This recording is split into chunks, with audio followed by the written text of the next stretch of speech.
The story of KTUL can't be told without sports being at the forefront.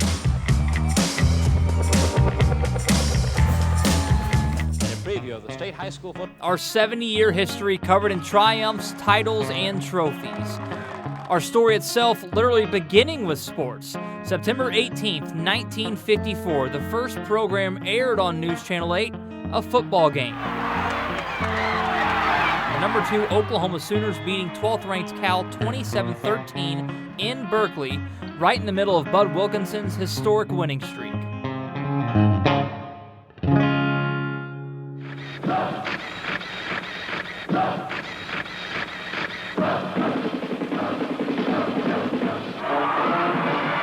Six of OU's 7 national championships happening in the KTUL era, the latest of those coming in 2000, when Josh Heupel led Bob Stoops and company to a title against Florida State, that moment coming full circle this year when the former Sooner QB returns to Norman for the first time as the head coach of an opposing team when Tennessee visits OU.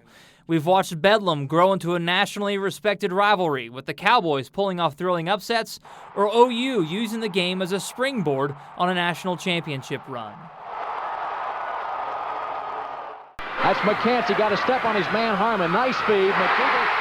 20 years after our beginning in 1974, in that magical season by head coach Ken Trickey and Oral Roberts, then the Titans, putting Tulsa on the map with a historic run to the Elite Eight, nearly reaching the Final Four before losing to Kansas in overtime inside the Mabee Center. Washington, off the mark, and it's over! Nearly 50 years later, another Cinderella story at 81st and Lewis, Max Asmus and Kevin O'Banner becoming America's team with 2 thrilling wins against Ohio State and Florida in the NCAA tournament, making the Sweet 16 as a 15 seed.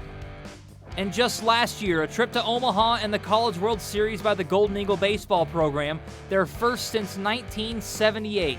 Ryan Fulmer's team finishing with one of the best records in the entire country. You know, they're going to go down as one of the better teams that's ever played at our university. So, 10 years from now, they're going to bring their kids back to here and say, I was here at one point.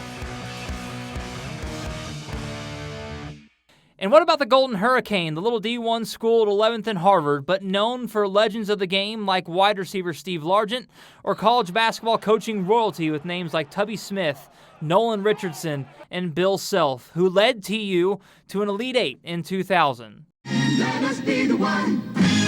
Our story continues with the legacy of local sports coverage. Our own Chris Lincoln and Bob Carpenter, the face of the Tulsa Roughnecks Soccer Club, both home and away, traveling to games outside of Oklahoma with matches broadcast right here on News Channel 8. That emphasis on local sports includes triumphs, of course, but also tragedies, like the plane crash on January 27, 2001 in Colorado, involving members of the Oklahoma State basketball program, 10 people losing their lives. The Remember the 10 game continuing to be a yearly tradition for the Cowboy program.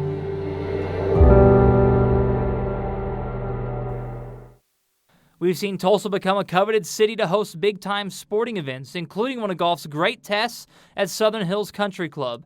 8 major championships held at 61st and Lewis, including a record 5 PGA championships. The first in 1970, broadcast here on ABC. Tiger Woods, of course, winning on the Hill in 2007. And most recently, Justin Thomas hoisting the Wanamaker Trophy after a dramatic playoff victory in 2022. So when people think of Tulsa, they think of a passionate sports town.